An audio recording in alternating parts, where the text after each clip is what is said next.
L'acte 2 est l'acte surtout de Néron et de son amour pour Junie. Parce qu'il faut savoir que Néron n'était pas amoureux de Junie. Il l'enlève juste pour déplaire à sa mère et contrecarrer un peu Britannicus. Et il se rend compte en la voyant qu'il en tombe amoureux, pour la première fois. Alors, il va commencer par dire cet amour à Narcisse. Narcisse qui est venu lui rapporter des choses sur Britannicus. Il se demande également si cet amour doit l'amener à devenir cruel, ça veut dire à séquestrer Junie, à écarter Britannicus. En scène numéro 3, il déclare son amour à Junie directement. Il parle de répudier Octavie, qui est sa femme, parce que Néron a une femme. Et dans cette scène également, Junie le repousse et elle se déclare vraiment pour Britannicus. Elle dit qu'elle est amoureuse de Britannicus et qu'il n'y a aucune raison qu'elle soit amoureuse de Néron.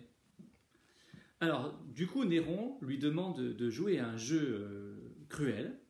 Ça veut dire qu'il invite Britannicus, il lui permet de voir Junie, mais il dit à Junie, si tu ne le repousses pas en déclarant que tu ne l'aimes plus, eh bien, je le fais tuer. Et pendant ce temps, Néron observe, caché quelque part, ce que Junie suit bien ses recommandations. Alors, dans cette scène, qui est la scène 6.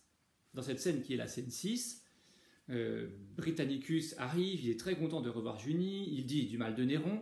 Junie, en sachant très bien que Néron écoute, elle essaye de le modérer, et puis elle essaye de rester froide, alors Britannicus croit qu'elle est tombée amoureuse de Néron. Dans la dernière scène, dans les deux dernières scènes, Britannicus est parti. Alors Néron essaye de récupérer Junie, mais Junie lui dit « Non, non, je ne veux plus vous entendre, je ne veux plus vous écouter ». Et puis après, il ne reste plus que Néron et Narcisse, et Néron demande à Narcisse d'aller voir Britannicus, surtout pour ne pas le rassurer, et pour le conforter dans le fait que Junie ne l'aime plus.